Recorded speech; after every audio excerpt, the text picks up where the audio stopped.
Yeah, we're back again with some childhood stories. It's been a while. When I was sitting here reflecting on the old childhood, a story popped into my head that I thought you might enjoy this December. So this one, the friend in question is Mr. Bill Coyne, aka Fire Marshal Bill.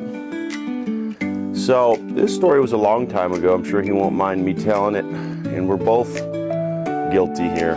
But let's take it back to the year 2001, about 2001, 2002, something like that.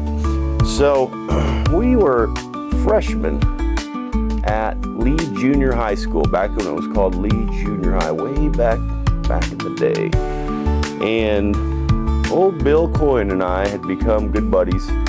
And you see, we lived on Cottonwood Street, and Bill would come over right across from Central, but we weren't at Central yet. But Bill would come over and we'd do all kinds of crazy stuff, man. We'd throw snowballs at cars, we'd build different things, we'd get into all kinds of trouble, man, and make different videos. And always had a camcorder, man, always making videos.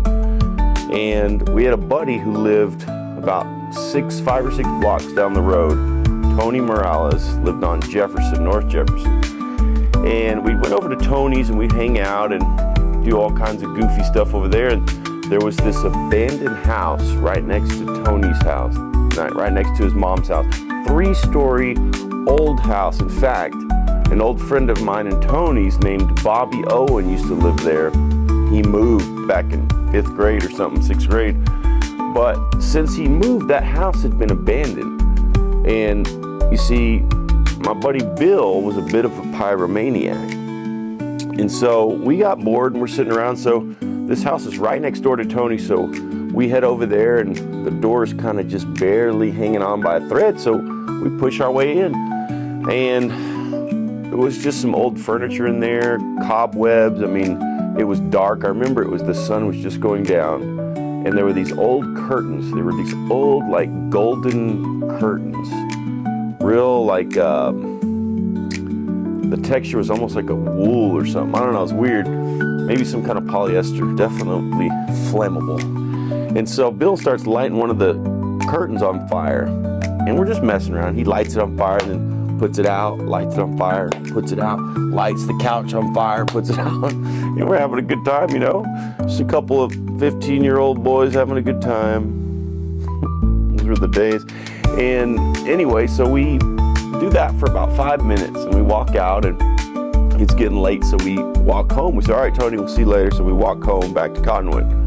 And then about 15, 20 minutes, probably less than that. As soon as we got back, Tony called and he's screaming at the top of his lungs, "Ah, the house is on fire! The house is on fire!" And so we look at each other and we're like, what?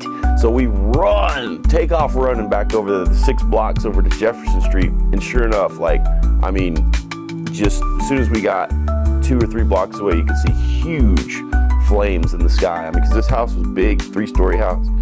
So we walk up on the scene, and there's police cars and fire trucks and ambulances. I mean, throughout the whole block, everybody's outside on their yard, on their lawn, looking at the huge fire, and the fire department's putting out the fire. And man, we were like, what in the heck happened? Because, I mean, both of us, we saw that the fire was put out, but, you know, old houses, especially whatever kind of fabric that was, must have caught back fire. It burned that house to the ground. And Bill and I started arguing about it or something. We were screaming at each other, and some people overheard us on their lawn. Anyway, the fire marshal got word that 2 boys were talking about lighting that house on fire. So they found us, and they called us in to speak to the fire marshal, and we had to fess up to it, and it was a big deal, man. We got in trouble, and I think Bill got sent to military school because of that, man. It was not a good deal at the time, but it's just part of the history, you know. That's what we did back in the day, man. Those were the good days. Kids just don't do it like that anymore, do they?